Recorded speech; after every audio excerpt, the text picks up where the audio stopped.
Hello students, welcome back to Abhyas classes. आज हम lecture 4 trigonometry के बारे में डिस्कस करेंगे और लेक्चर 4 में हम जानेंगे कुछ स्टैंडर्ड एंगल्स के बारे में जो क्लास 10 के पॉइंट ऑफ व्यू से अभी यूज़ होने वाले हैं। अब ये स्टैंडर्ड एंगल्स क्या क्या है ये जान लेते हैं। सबसे फर्स्ट थिंग आता है स्टैंडर्ड एंगल्स में 30 डिग्री, 45 डिग्री एंड 60 डिग्री जो मैक्सिमम यूज़ होने वाला है।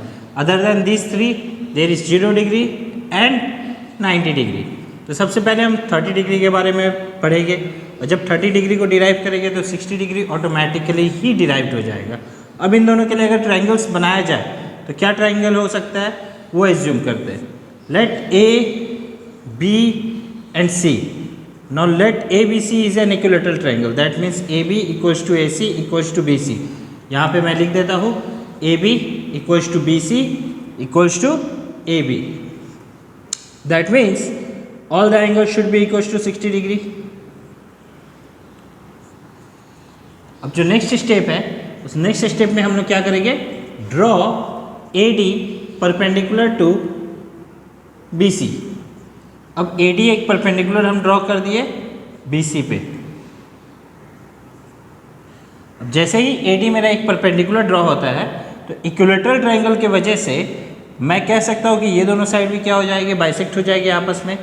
तो यहाँ पे AD बाइसेक्टर भी है, AD is also bisector of BC। AD क्या है आपका, बाइसेक्टर ऑफ BC है। अब यहाँ से हमको एक चीज़ क्लियर है, ये एंगल भी क्या हो जाएगा, आधा हो जाएगा, क्योंकि इक्विलैटरल ट्रायंगल है तो जो परपेंडिकुलर और बाइसेक्टर होता है वो एंगल भी क्या करता है, आधा करता है। तो 60 का आधा करेंगे कितना आएगा, 30। अब यहाँ पे ट्रायंगल अगर ADC के बारे में देखा जाए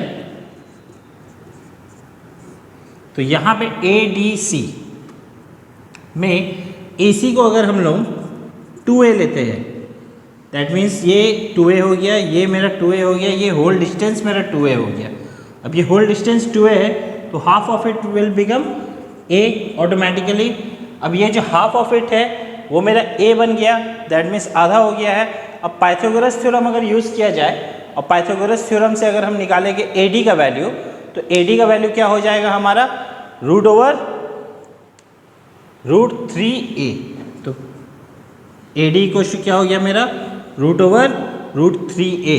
तो यहाँ पे मैं साइड्स लिख देता हूँ, AC का वैल्यू है 2A, DC equals to A एंड AD equals to how much, root over 3A।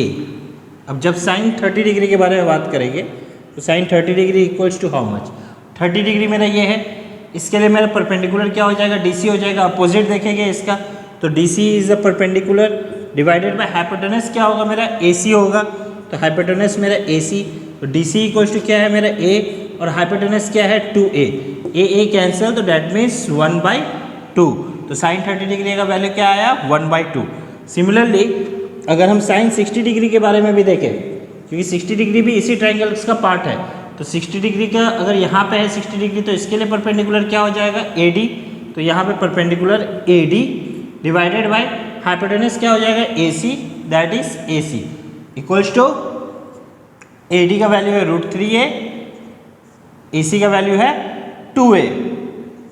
तो A cancel, that means equals to root 3/2। तो ये मेरा क्या आ गया, साइन 60 डिग्री का वैल्यू आ गया रूट 3/2। नेक्स्ट कॉस 30 डिग्री अगर फाइंड करना होगा तो 30 डिग्री है, आपके पास ट्राइंगल है, मेन है कि आपके पास ट्राइंगल है, तो that means ADC is a triangle जिसमें ये 30 डिग्री है और ये 60 डिग्री है और ये D 90 डिग्री है। और आपका इसका वैल्यू 2A है, आपका इसका वैल्यू A हो चुका है और इसका वैल्यू रूट 3A है। अब आपके पास ट्राइंगल्स और है तो आपको यूज़ क्या करना है, पाइथागोरस थ्योरम। और पाइथागोरस थ्योरम यूज़ करके आपको बताना है पर्टिकुलरली सारे trigonometric ratio for 30 degree and 60 degree. ठीक है, ट्राइंगल अगेन मैं क्लियर कर देता हूँ, ADC is a triangle, that means ADC is a triangle, AD equals to root 3A and this one equals to 2A and this one equals to A. This angle belongs to 60 degree and this angle belongs to 30 degree and this is 90 degree. जो concept हम लोग previous class में किए उसी के basis पे आप इसमें साइन 30 का जिस तरीके से मैंने वैल्यू निकाला है उसी तरीके से आप लोग कॉस 30 डिग्री कॉस 60 डिग्री का भी वैल्यू निकालोगे, then tan 30 degree tan 60 degree का वैल्यू निकालोगे and rest of the trigonometric ratio का वैल्यू निकालोगे। सो बढ़ते हैं हम फॉर 45 डिग्री एंगल। अब ये 45 डिग्री का ट्रायंगल किस तरीके से बनता है वो जानेंगे। नेक्स्ट जब 45 डिग्री का जब हम ट्रायंगल बनाएंगे तो remember one angle is 90 degree, let triangle ABC, B आपका 90 डिग्री है, C को अगर 45 ले लेते हैं तो A और C का सम कितना होगा, इसका ऑलरेडी इसका वैल्यू 90 है तो A और C का वैल्यू क्या हो जाएगा 90 हो जाएगा, तो 90 माइनस 45 करेंगे तो A का वैल्यू क्या आएगा 45। दैट मीन्स ट्राइंगल ABC में आइसोसेलेस ट्राइंगल का प्रॉपर्टी शो हो रहा है क्योंकि A और एंगल C का वैल्यू सेम है, तो आइसोसेलेस ट्राइंगल का प्रॉपर्टी के हिसाब से AB इक्वल टू क्या हो जाएगा BC, जिसको हम ले लेते हैं मान लीजिए A, तो इसका वैल्यू अगर A है तो इसका वैल्यू भी क्या हो जाएगा A। अब पाइथागोरस से अगर हम लोग AC निकालेंगे तो क्या हो जाएगा root over A square plus A square, जो कि कितना हो जाएगा रूट ओवर 2A। तो यहाँ पे आपका AB का वैल्यू पता है A है, BC का वैल्यू पता है A है, AC का वैल्यू पता है रूट ओवर 2A है। अब यहाँ पे साइन 45 निकालेंगे तो क्या हो जाएगा सिमिलरली P/H, तो कोई भी ले सकते हैं आप, A भी लो या फिर C लो 45 डिग्री के लिए, आपका आंसर सेम आने वाला है। जैसे मैं C ले रहा हूँ तो इसका परपेंडिकुलर क्या हो जाएगा AB डिवाइडेड बाय हाइपोटेनस क्या हो जाएगा AC, जिसका वैल्यू क्या हो जाएगा आपका A/√2A, A कैंसिल हो जाएगा, कितना आया 1/√2। सिमिलरली इसका cos 45 degree tan 45 degree and rest of the trigonometric ratio का वैल्यू आप लोग निकालोगे।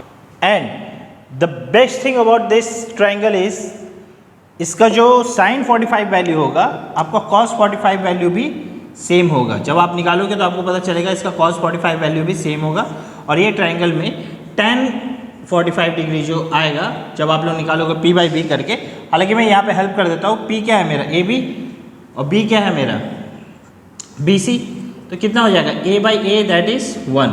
तो यहाँ पे tan का वैल्यू क्या आ रहा है मेरा 1 आ रहा है, जो कि मैक्सिमम क्वेश्चंस में यूज होगा। इवन दो आप 11th-12th में भी बहुत सारे कॉन्सेप्चुअल क्वेश्चन है जिसमें tan 45 डिग्री 1 से सब्सटीट्यूट किया जाएगा या फिर 1 को tan 45 से सब्सटीट्यूट किया जाएगा। तो tan 45 डिग्री का value 1 is very important to remember through the preparation of JEE and class 11-12। So ये हो गया हमारे 3 एंगल्स के बारे में हमने डिस्कस किया, 30 डिग्री 45 डिग्री 60 डिग्री। अब तो 0 डिग्री पे आ जाते हैं, तो 0 डिग्री पे याद रखिएगा साइन 0 डिग्री क्या हो जाता है मेरा 0, साइन 0 डिग्री क्या हो जाएगा मेरा 0। उसी तरीके से साइन 90 डिग्री क्या हो जाएगा मेरा 1, और इसका रिवर्स हो जाता है cos 0 डिग्री क्या हो जाता है मेरा 1 एंड cos 90 डिग्री क्या हो जाएगा मेरा 0। अब ये दोनों तो पता चल गया। अब जब tan का बात करेंगे तो tan 0 डिग्री क्या हो जाएगा साइन बाई कॉस होता है, tan का वैल्यू क्या होता है मेरा साइन बाई कॉस, तो साइन 0 डिग्री क्या है 0 और ये 1, तो 0/1 क्या होगा मेरा 0 आएगा। बट जब tan 90 डिग्री के बारे में बात होगा तो क्या हो जाएगा 1/0, जो कि अनडिफाइंड है, तो ये डिफाइन नहीं हो सकता, it can not be defined, it can't be defined. Okay, so these 3 values are also important, जो कि आपको सब्सटीट्यूट करने में बहुत ही ज़्यादा हेल्पफुल होगा। अब जब इसके न्यूमेरिकल्स के बारे में हम डिस्कस करेंगे, इससे बेस्ड कुछ क्वेश्चंस करेंगे नेक्स्ट वीडियोस में, तो आपको पता चलेगा कि इससे बेस्ड क्वेश्चन में ज़्यादा कॉन्सेप्चुअल क्वेश्चन से ज़्यादा यहाँ पे क्या होता है सब्सटीट्यूशन क्वेश्चन होता है। सब्सटीट्यूशन इन द मीन्स आपको क्वेश्चन में cos 30 इंटू cos 45 दे देगा और आपको वैल्यू निकालने दिया जाएगा। तो ओवरऑल वैल्यू के लिए हम लोग क्या करेंगे cos 30 और cos 45 को सब्सटीट्यूट करेंगे। But before that I want everyone should comment the rest of the values, और इसी तरीके से निकालिएगा और रेस्ट ऑफ द वैल्यूज़ निकाल के मुझे कमेंट कीजिए आपने क्या क्या वैल्यू निकाला है, और वो वैल्यूज़ को याद जरूर कर लीजिए, क्योंकि ये आगे जो भी क्वेश्चंस हम लोग डिस्कस करेंगे नेक्स्ट वीडियोज़ में, that is totally based on the substitution of the trigonometric ratio value of these angles.